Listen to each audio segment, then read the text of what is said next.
It's amazing how much the world has changed. And one of the biggest aspects of life that seem to help people notice how much the 90s and early 2000s are different from now is, of course, technology.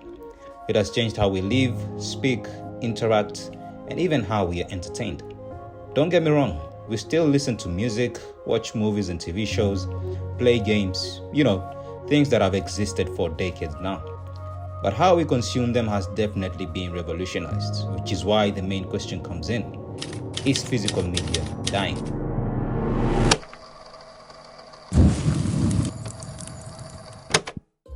If you're old enough, you will get to remember the time when every piece of media and entertainment required you to own a bunch of stuff.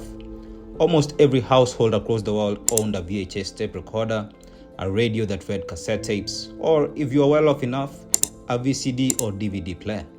I remember owning VHS tapes of movies like The Predator and Sarafina, or getting my first ever DVD player and watching stuff like The Mummy and Mr. Bones.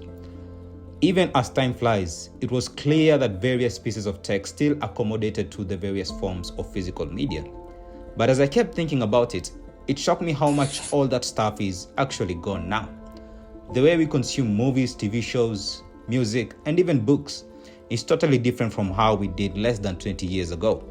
So why don't we own all these physical devices that we depended on as a source of entertainment? And is it a bad thing that it has all changed so fast? Well, the first thing that would come to mind is streaming. The biggest entertainment companies in the world have moved their focus to this cloud-based mode, obviously led by Netflix, who are now known as the kings of streaming. This is quite clear in every market, including here in Africa, where platforms like Showmax lead the way, claiming about 39% of the market, and is looking to grow following its new partnerships with NBC Universal and other major networks. But you can also see why streaming has become the norm and is said to be the only way for most people and households to access media. It's convenient and it's probably cheaper compared to previous methods. Whether that is a good thing for creators is a totally different conversation. We have seen major fights between creators and companies that own these streaming platforms due to, money. Artists have been fighting with Spotify, actors and writers have been at loggerheads with Netflix and Disney, and even despite agreements, you would expect more fights in the near future as they seek more demands. So is physical media doomed to total disappearance, say in the next 10 to 20 years? Yes and no. I think streaming will continue to take over, and in most markets across the world, we'll continue to see optical media like Blu-rays and CDs become less of a commodity as it had been years ago. Disc players will slowly stop being a thing as a whole, and as we've seen with computers and gaming consoles, gradually phase out their use of DVD readers. And you can't blame them, as they are simply responding to their own consumer base and the companies they tend to create these devices for. Video games, for example, have become too complex and big in size and quality to just be stored in Blu-ray discs now. Plus, everyone wants the convenience of accessing an unlimited number of material from the swipe of a screen.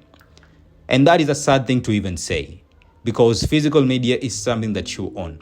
It doesn't depend on server connections and rarely degrades in value if stored well. It's not controlled behind a paywall where you can see it one day and the next it's gone. Once you have a collection of movies and albums, it's yours to have forever. And it feels as if that is being taken away by the big corporations right in front of our eyes. However, there is always tends to be a group of individuals who hold on to sentimental stuff through collecting. Physical media has been available for almost 60 years and will continue to be there through people who are willing to keep what's theirs. We have seen it with vinyl collectors who now possess some of the most valuable items just because they held on to them decades ago. Is this largely influenced by pure nostalgia? Maybe. But I don't think choosing to hold on to something that gives you good memories is such a bad thing either. So if you can, buy those DVDs now and keep them before a time comes when they are no longer as common. And maybe one day, if the internet goes down for good, you will have your own source of entertainment.